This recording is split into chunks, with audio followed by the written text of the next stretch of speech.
Great news, everybody. The Epstein scandal is officially dead and over, according to Donald Trump, of course. As we all know, Monday of this week, we got a treasure trove of documents from Democrats on the House Oversight Committee. And when reached for comment by an NBC News reporter on Tuesday, Donald Trump declared, quote, "I don't comment on something that's a dead issue. I gave all comments to the staff. It's a dead issue." So in spite of all of this new, overwhelming evidence against Donald Trump, it's a dead issue.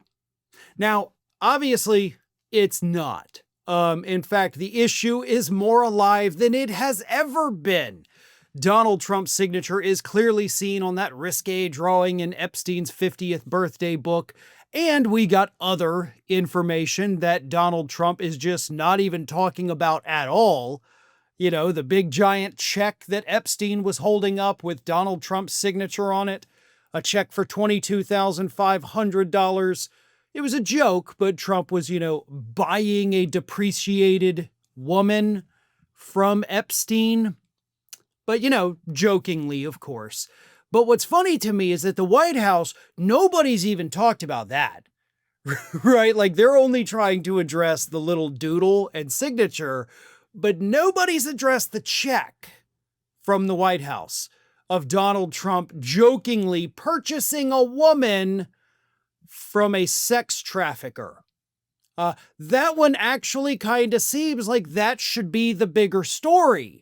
That should be the main focal point. That's what the reporter from NBC News should have asked Trump about instead of asking him about the doodle. The doodle means nothing other than the fact that Donald Trump is not going to win his lawsuit against the Wall Street Journal and Rupert Murdoch for defamation. And it's also insane that they're not immediately dropping that lawsuit, because this only ends badly for Donald Trump if he continues it. But then again, he can't drop the lawsuit because then that would be an admission that the doodle is real, and that would contradict everything that his administration is saying. So he put himself in the worst possible position by being such a stupid human being.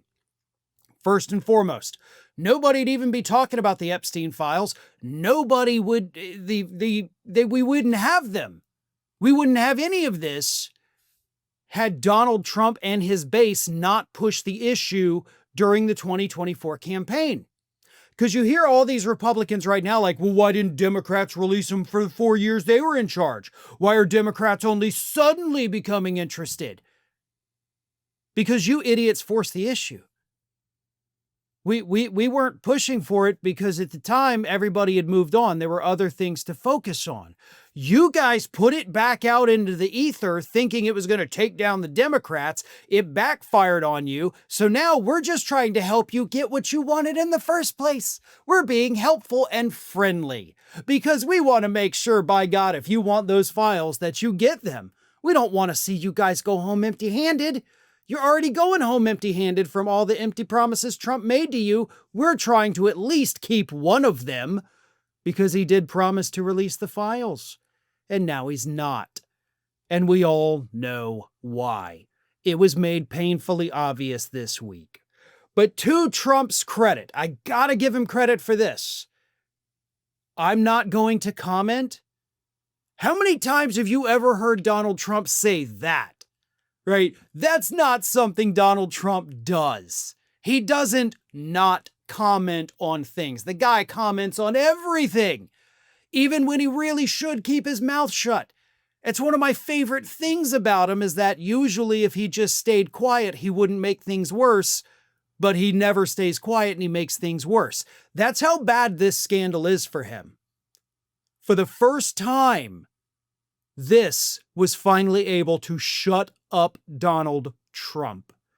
That is saying a lot. Thanks for watching, everybody. And if you're not already, please subscribe to the channel. We got fresh content every day for you. And if you want to follow us across social media, make sure you check out all of the social links that we have posted in the description of this video.